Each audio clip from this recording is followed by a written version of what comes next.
hopefully this works. Hopefully I haven't fucked up this microphone. So I created something for Domestic Abuse Awareness Month. I've been making it since for a year now, I guess. It's a long document, and it's just making the program a little slow.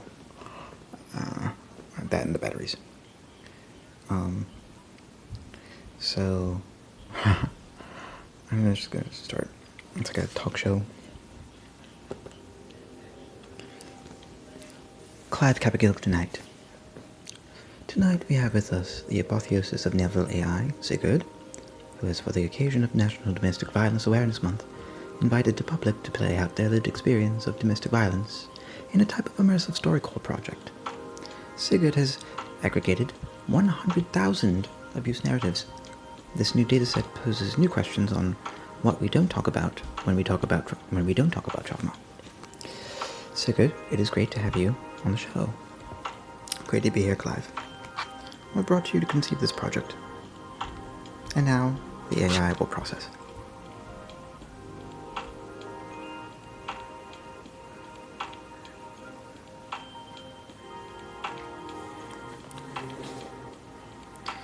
Well, a number of events. One is that, at first glance, you might be surprised to discover that the majority, perhaps even the majority of stories on your platform involve interpersonal abuse and neglect and do not fall into what you would traditionally classify, perhaps, as a traumatic event. So, one reason I decided to try and bring together the stories from the dataset is because they provide insight on some aspects of trauma that we might not otherwise know. Another is to address some issues in our community and help folks deal with what is an incredibly complex topic. And another, and maybe this is some other of my motivations, but I'm very excited to finally put into the open a lot of the things that are difficult and embarrassing to share.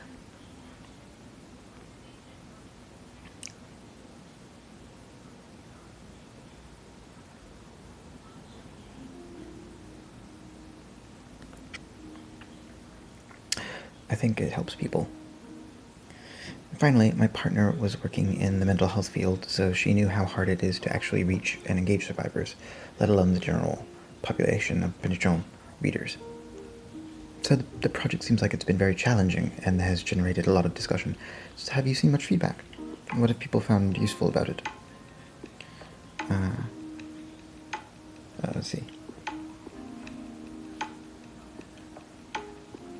So I haven't had time yet, but to see any of that kind of analysis on what the data is revealing, but it's been very rewarding and fun for me. Just seeing some people say, oh my god, that's exactly how I've experienced abuse in some sense. You know, it doesn't matter whether they're a woman, man, or transgendered.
Right, abuse dynamics are universally human, Sigurd says.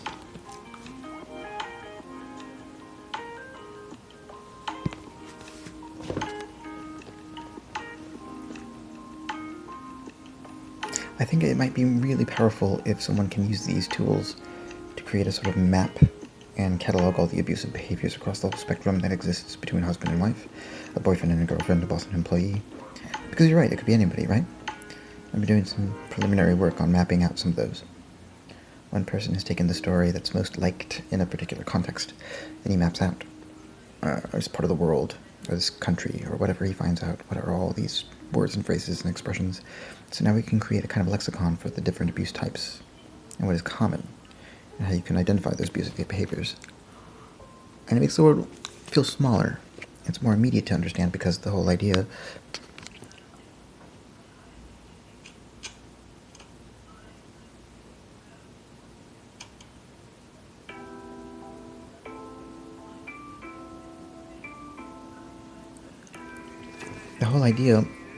behind it is the concept that we can look at the word, and then you say the word, you see something.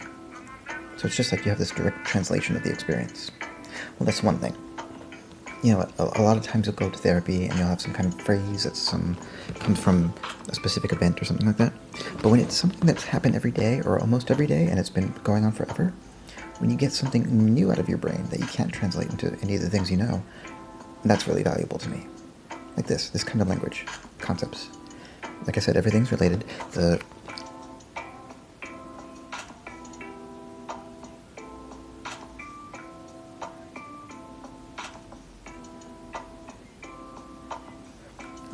abuser is also a survivor of the Holocaust, and you can find those concepts. Bait and switch. A way to lure the person away with the promise that the abuse won't happen. Or later, they get the shock and betrayal when they return to find the situation unchanged. Involving others in the abuse. Abusers are experts in manipulating others, but you may never have noticed how they are using their authority over others to hurt you or your loved ones. They might use the children to control you or to punish you for being selfish. You can use the following signs of bait and switch to recognize when it's being done to you. If you notice one, please remember, this can change. You're in control of your life.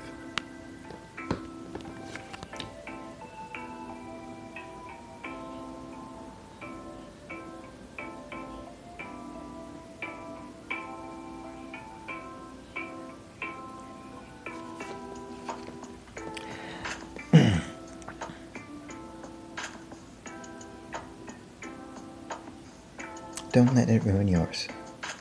Here are just a few. Abuse becomes more severe when they think the partner will be around the kids. The abuser is saying, "It won't really be that hard to break this up, we're not good for each other anyway." But if you do something like try to keep a regular visitation schedule, or have joint legal custody, you're actually helping your relationship to stay strong. You should talk to the courts to make sure you're on the right track and you're doing the right thing. You'll be surprised how easy this is to win, and how much more pleasant the visit is with no yelling or hitting or abuse.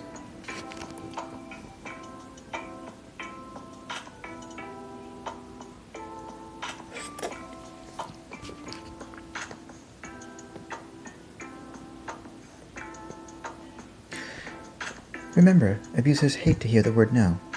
This is an excellent strategy for stopping them in their tracks. It's a way of protecting your safety and peace of mind from abusive control tactics like, "Oh, honey, I don't want you seeing that friend. He's the right kind of man. Why don't we see him next week? I'm going to need time alone. You're just not allowed to go anywhere without my say-so. I have your permission now. Aren't you glad to be part of the team?" Abusive behaviors that start getting worse after someone goes on a vacation. An abuser is testing the limits, trying different levels of intensity until he gets what he needs to shut you up and maintain control.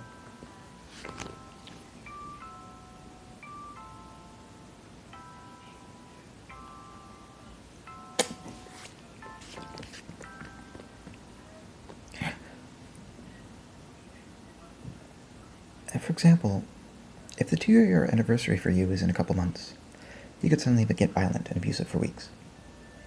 The sudden withdrawal of love, care, attention, affection, or financial support, even for seemingly legitimate reasons, such as the death of a loved one or a health emergency, the abuser might also abruptly stop communicating by phone or email, and you would have no idea when or why it happened. A sudden drop in your abuser's work performance or behavior that is so out of character, you can't believe that the two are linked.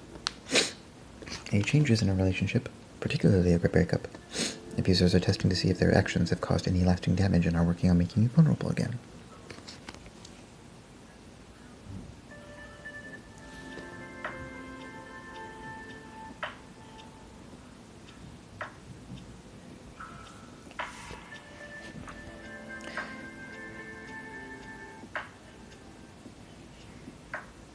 When you finally get to move on with your life, they expect your gratitude.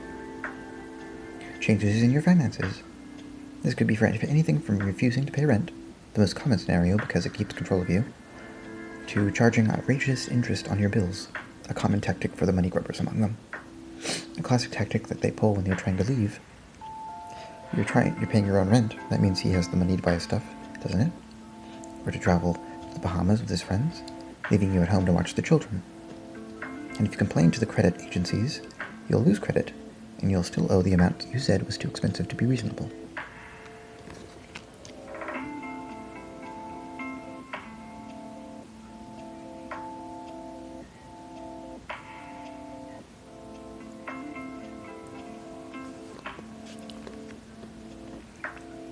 Your kids are not enough.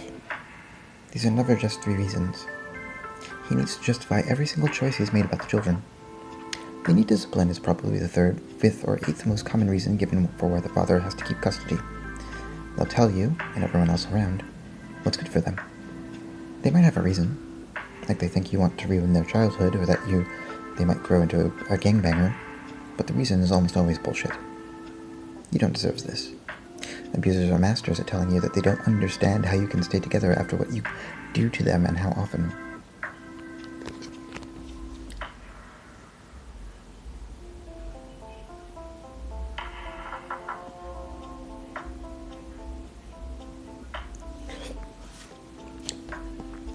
They are constantly repeating the mantra that you make your choices and the consequences are your fault. They're trying to drive home a point, but they're missing the point. They know they have the ability to end the partnership, and the more they say that, the more you wonder. They might have the upper hand now, but in time, the pendulum swings the other way. If only you'd let us, or her, do what you're supposed to do, or if you'd do better if it weren't for him, them. The constant refrain of what they want, to give up, to save you, and them. Why are they angry at me anyway? It's my fault.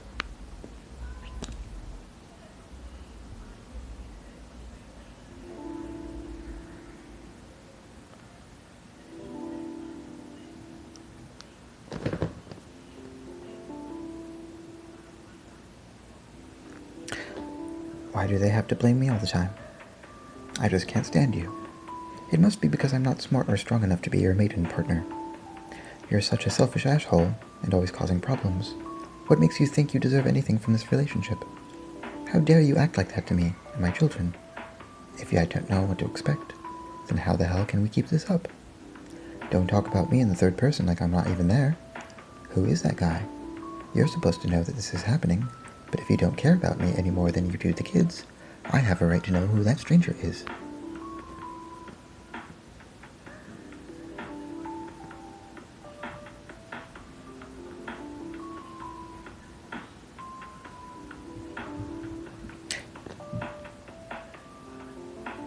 I'm sick and tired of hearing that name come out of your mouth and thinking that's my boyfriend or husband. And you think it's okay to keep going on vacation without telling me what it's going to be and what time I need to leave for. Don't you ever get on the phone and call someone with me, or call a hotel or rental car office to ask how long the car will take to arrive unless it's an emergency. Don't you know what a crisis it was the night the kids and I got stranded on the grocery store because of your incompetence? I've never seen you so useless in all our years together. When are you ever going to start showing up and doing your damn job?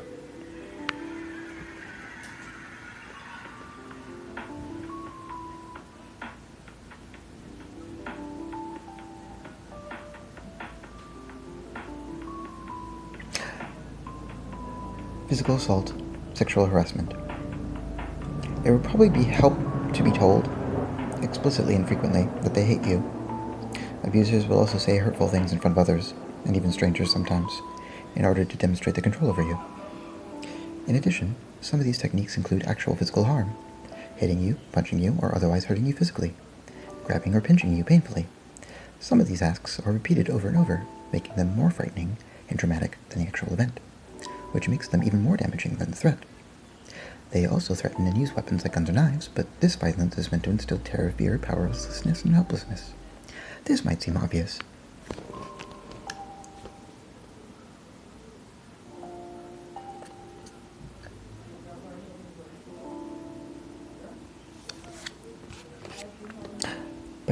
it wasn't stated in the previous sections or shown through your abuser's actions and reactions, you could have trouble recognizing it. This is especially true for the survivors of child sex abusers who may find their abusers so frightening they don't think about the abusive words or threats until years later when they encounter them again. It takes a lot of bravery to realize and confront these patterns. You have to understand your abuser and be able to look beyond charming behavior, charming wit, to see how truly if you recognize that the words and actions okay. Let's get to like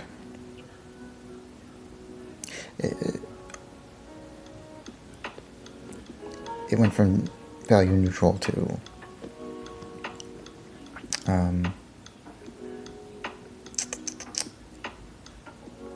but to go that route requires great inner strength, courage, and resolve, along with an awareness of your power to change your life. Okay. If any of the above has been applied to your daily routine, then you've already identified the signs. Remember, you're in a relationship, so be ready for any number of changes that you don't want, and be prepared for them with tools and skills that will enable you to handle it. Be careful of your safety and your own health. Make plans to get out if your partner starts abusing you or your relationship becomes too risky. Be cautious around new partners, as they may not be a match for your history.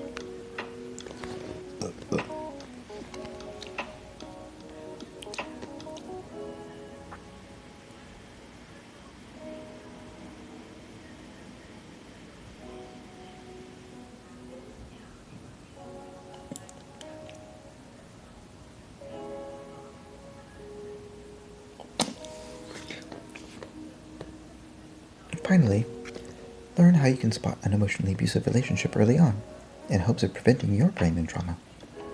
If you've read the list in its entirety and recognized at least a couple behaviors, congratulations. If not, it's okay. You've started down the road toward greater clarity, awareness, knowledge, and confidence. This section is a summary or a variety of different resources. Some were helpful for me, others didn't quite work, but they're listed here to be referenced in case someone else finds a link or resource that helps them out in similar ways. I'm hoping to provide this to a community wiki in the next week or so to help all remember our options. So if there's anything you found helpful, or you'd like to share, or contribute a page,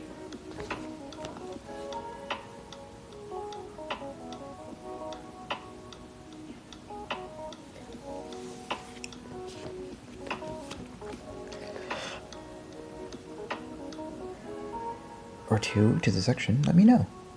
You'll also find a handy guide to finding resources, including books to buy, on my website, under the Resources tab, or in my book in the Support and Communities category, or on Amazon and Barnes & Noble.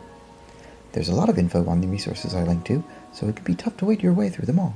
But don't worry, we have the same task ahead of us, where we're going to have to sift and cull the vast amount of data and misinformation out there to make it easier to know which resources are the most helpful to survivors, and the best to use with each particular person in need.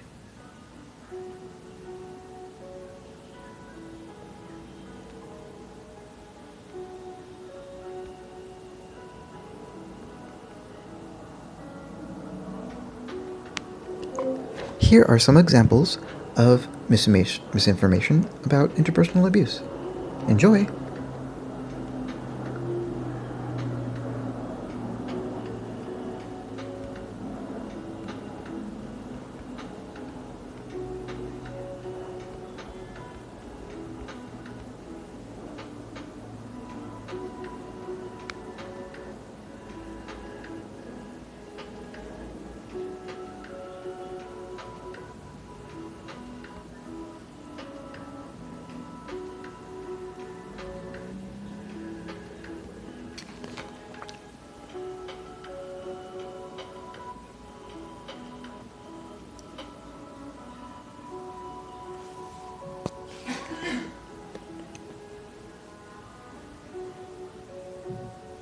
Number 1. There's no proof it happens because emotion isn't a factor in science, and science has found it to not be. Science doesn't say what causes something, it says the best model available is this. In this model, everything from evolution to genetics to climate change and other natural phenomena influence all human actions, thoughts, beliefs, and interactions. Therefore, emotions aren't just irrelevant to these processes, but actively impede the understanding of the same. If you think emotions were important to scientific understanding, Consider why the study showed women who reported experiencing rape in childhood did so better at solving word problems was ignored. Number 2. Abusers do this only because women lie about being assaulted. Well, the statistics on sexual assault don't lie.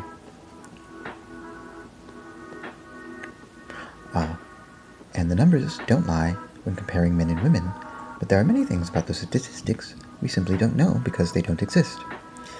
For example, the incidence rate, or the number of abusers and victimization rates per year. Or maybe you want to talk percentages. How likely is your ex-husband to try to something again? How much do the media influence public opinion and the legal system? Number 3. Abuse is an existential horror film. Well, one of my favorite books about abuse and trauma was written for children. But it's got so many useful bits to impart to adults too. For a while, you have no power, no voice, no one on your side. You don't even see that there's anyone or a future to speak of. It's like being buried in the ground with only your arms above you. When someone hits you or shouts and screams at you and hurts you and tells you that you're wrong and crazy or stupid, then it can feel a little less like it's all happening to someone else. It can feel very real. And you don't always get out of it by the skin of your teeth either. Sometimes it takes years. And there are times when the bad guys win, or if not the bad guy, a good guy you trusted. So what's going to happen to you the next time an abuser shows up at your door? What are you going to do about it this time and the 100th or millionth and 10th? Are you prepared for the long road to therapy? Abuse, it turns out, is not a problem that exists in an environment separate from us. Abuse affects every single interaction with our families and friends, and every person that experiences the violence in any way is a survivor, even though each may be suffering through their experience differently than another. That doesn't matter. You are also part of the solution, whatever the outcome of what happens in your personal life. Number 4. You have to stop saying that all men will be abusers and just accept that people get mistreated every damn day of the week. This statement is, unfortunately, a common response to the question of why some people stay married to their abuser. This by itself indicates 2 things. Firstly, it is evidence that the person asking the question doesn't believe in abuse or isn't listening at all, because no intelligent person would be so blind. But the big reason for the reaction is to stop saying all abusers are this, and start recognizing that people get mistreated is an attempt to invalidate the victim's experience by minimizing the pain they went through, or ignoring the right to speak up about what happened to them, despite a lack of willingness to understand. There are plenty of cases in the world where abuse has taken place, but where there was never a chance to leave, nor the resources to support the outside. And that, ladies, is exactly the issue with this kind of statement. No one knows for sure what makes a marriage survive and what will ultimately break one. There have been studies which indicate women who are sexually assaulted are 4 times as likely to divorce their partner than non-victims. Source Wikipedia. In other words, sexual violence increases the risk of ending the union. Not only the abuse itself, but it changes the odds in favor of breaking it up, making a marriage more prone to the risks involved. So saying all abusers aren't abusive is an attempt to justify abuse. It's a way of attempting to lessen it, or, as I've stated earlier, to blame and discredit the victim's experience. If we stop thinking of abusers only in abstract terms, where they don't affect anyone around us, and can only ever take place inside a specific relationship, and then, when it's a friend of ours or who is being abusive or controlling instead of a total stranger, the chances increase that those victims will have access to support, and, if it doesn't work the first time, will learn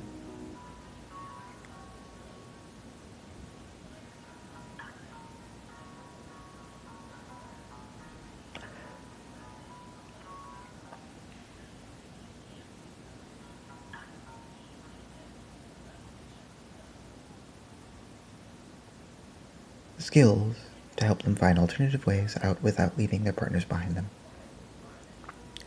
It should go without saying that the fact the abuser is a member of our society, or that it's someone we're very close to, doesn't change anything. Abuse can be directed towards children, a family member, or even someone who has been a teacher or a therapist of yours.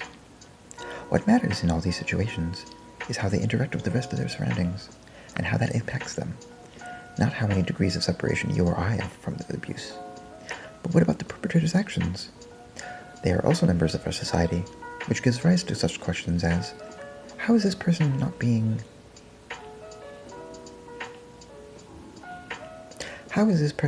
stopped before he hurts so many more of our brothers and sisters?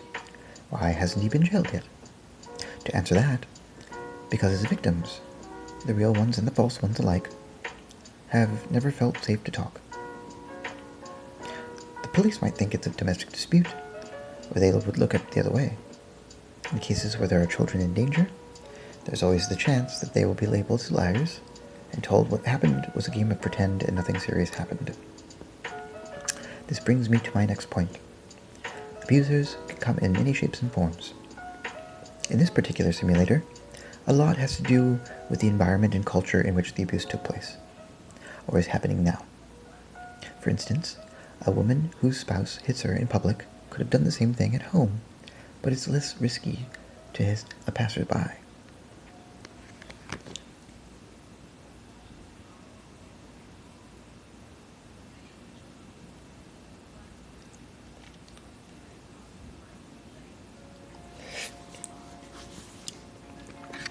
She can't hit back, but if she tells her friends what happens to her in public, then she might feel safe to say that about her husband at home too. This is an extreme, of course. You don't hire many women complaining that the men they date have hit them because they are so much better than us. It takes courage and confidence to speak out, and that's something most abused women can agree is in scarce supply. And I say that it's rare because we will hear stories from survivors of the warlike days when people didn't speak out about abuse. Those of their friends who dared to do so suffered retaliation, including murder, which meant no one dared.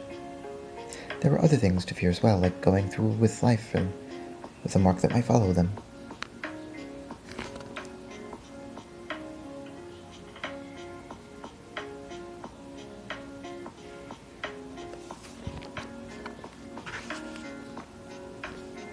A man can beat his wife and get away with it. A girl who complains gets punished. But if she is lucky enough to get married again, then her husband won't kill her. He will give her the other guy the same treatment. In a way, this is good news for women, but I think most girls are aware that the odds aren't so great. The odds don't matter when the alternative means death. So even with all the good in our history, we are nowhere near perfect yet.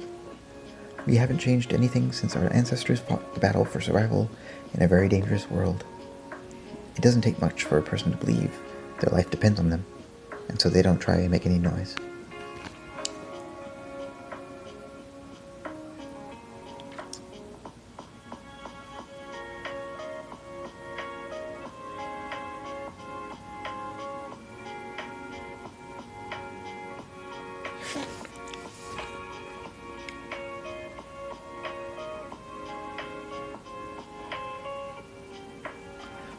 That's why we don't hear about more abuse until someone does stand up and makes themselves known. And then that might be after the abuser beats them and kills the child. If you've ever heard about the beating that leads to murder, it might have sounded as if no one had a clue.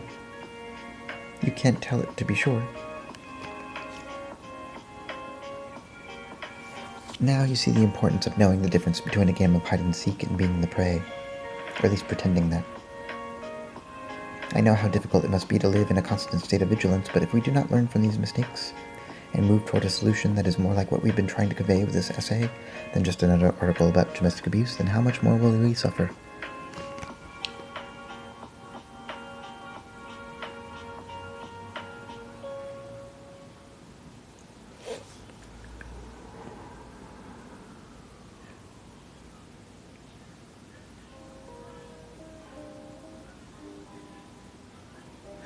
You have to wonder if the only hope we have for stopping these horrors are in the hands of the abusers themselves. Because otherwise the problem isn't solvable in time.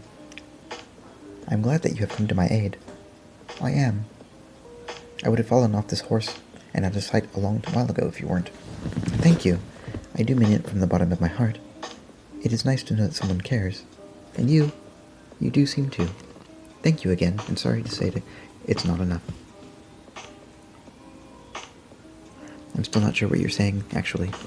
I don't get the sense that it's the same kind of abuse that women experience.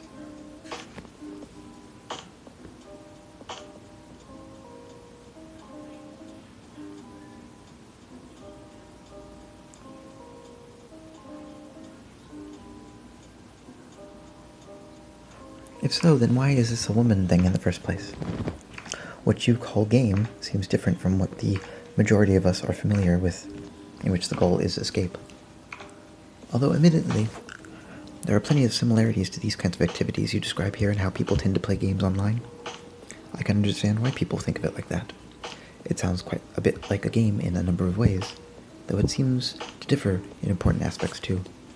In fact, some things sound quite like games, and which may be called by other names, turn out to do not really resemble the sorts of social activities we know and are comfortable with. But the point is that this is sort of activity. I mean, any other online communities exist for the sake of pleasure. At least the illusion of it, which makes explain the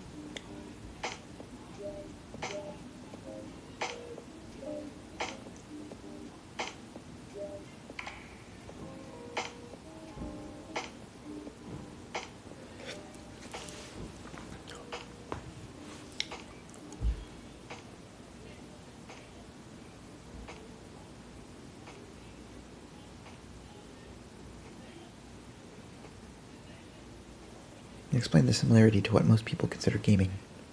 But anyway, you can probably find people playing it who would just say, it doesn't seem much like a gamer game.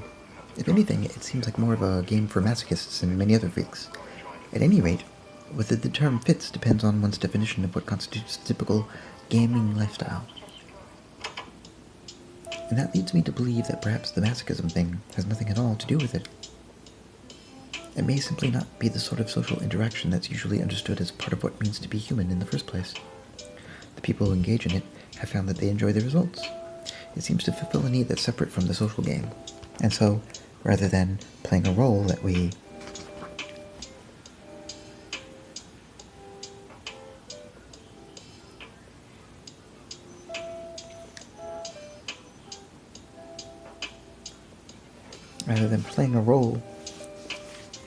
understand the way an average person understands, for example, pretending to be a nice guy when you want something, they instead adopt an alter ego, or persona of some sort, who serves no functional purpose. I've heard of several people with severe Asperger syndromes and autistic tendencies engaging in this activity, including some people on SA. But the ones I personally met all seem to fall into the category I mentioned, with some people having interests beyond just game, as in their work. And while the whole situation seems to have arisen because they need some sort of outlet, that may be a misleading characterization given that there may be an underlying drive behind the phenomenon. But regardless of the origin of it all, once they discovered that it had a certain satisfying element to us, these freaks, who probably not even self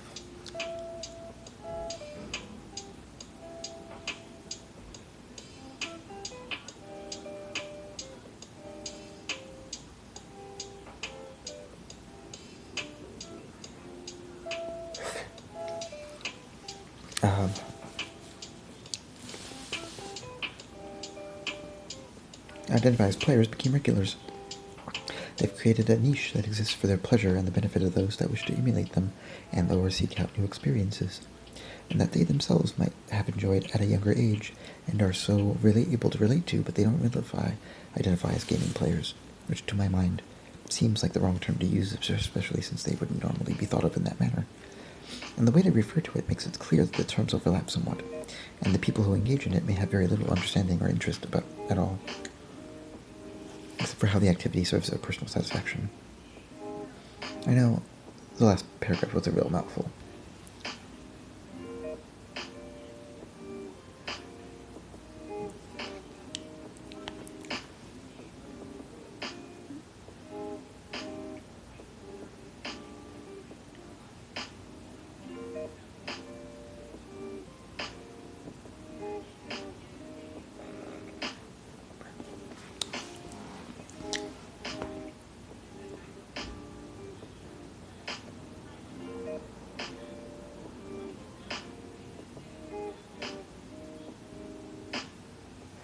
And the way they refer to it makes it clear that the terms overlap somewhat, and the people who engage in it have very little understanding or interest about gaming culture, except for how the activity serves their personal satisfaction. Let me try to explain what I'm saying with more detail in subsequent messages and comments. There were many others that came to mind in reading through Essay. but that one in particular stuck out to me as being of a particular note. While I can see the appeal of gamesmanship as described by another player, I think there's another level that they're describing: playing roles. If you read the entire message again, with the idea of playing roles in mind, and how some folks are able to take the same action without feeling any of the associated discomfort, you might realize that they are not really talking about a masochistic desire. Rather, this seems like they're speaking of an opportunity to experience the same sense of power they find from interacting with an NPC.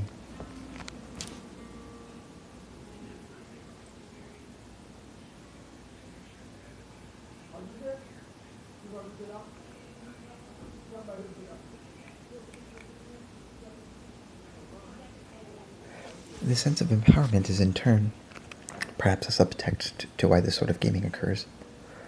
But that focus isn't my focus at present. My goal in the future may or may not involve creating or writing about games. If I did write a book, the focus would certainly center around what happens during play. But even a project like this never materializes. I still have other reasons for continuing with the essay. So now, what's my plan going forward? What can I do right away to contribute to making SA a better, more interesting place? Here are a few thoughts, though they could use a good amount of fine-tuning. First and foremost, continue working on my contributions. It is, as I said earlier, the only thing of value to my life.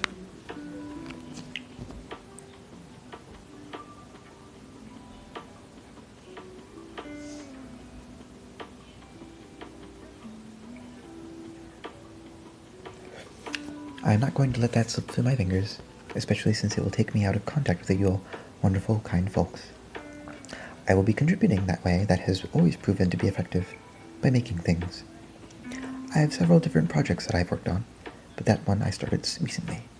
A web app called Moot was designed to be an easier and simpler solution to the common task of gathering notes and ideas. So now, instead of taking notes and saving text in separate apps and folders because those are tedious and slow to work with and you can end up losing them, I just save them into one folder inside of the browser. The folder can hold images and other content and be shared among all of your various computers. Rendering it Moot.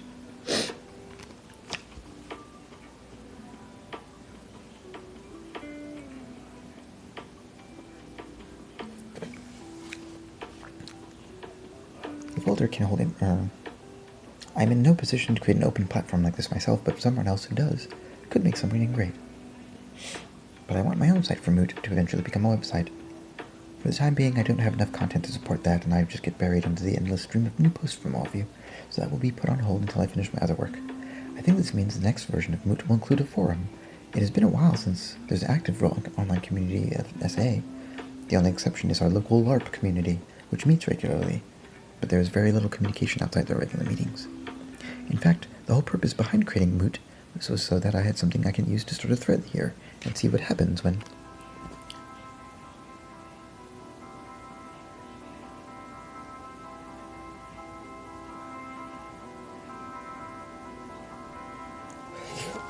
I say, here, look, there is something I think would be useful and maybe some folks would find it entertaining.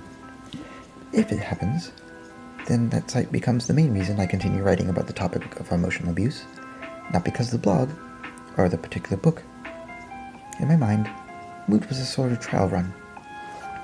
I want a community on this board, a safe haven for discussion, so that if it falls miserably and the community dissolves, the SA community won't be devastated. And to answer some of your comments in a previous blog post about my own writing process, I have written a ton. Not everything gets posted on SA, but every time a piece goes on the blog, it gets put up at least twice before.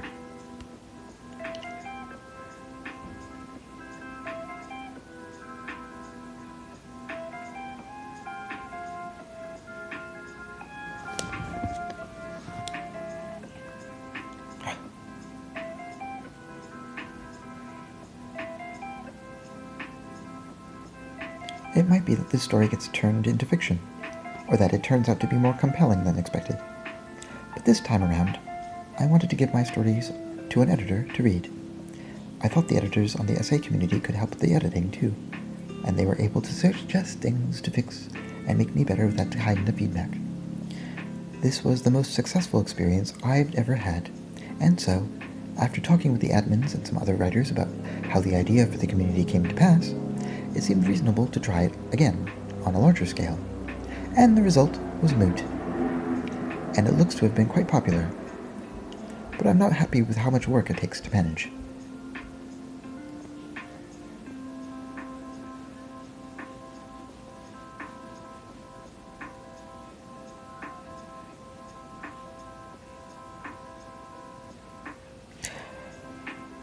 There has to be a solution.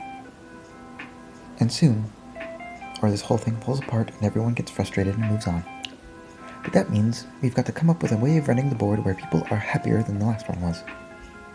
Maybe that's asking for too big a task, especially given how much we have to get done right now, and there are a lot of other problems with the site.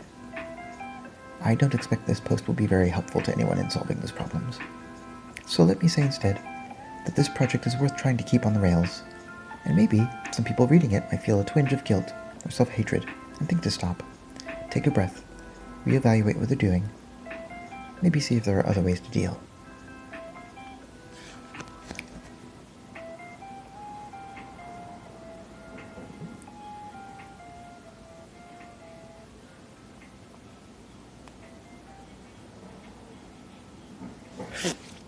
It also feels worthwhile to say, this happened to me and the first draft took 4 weeks to edit and proofreading was a month. I went through another 2 months on revision before going out to beta testers.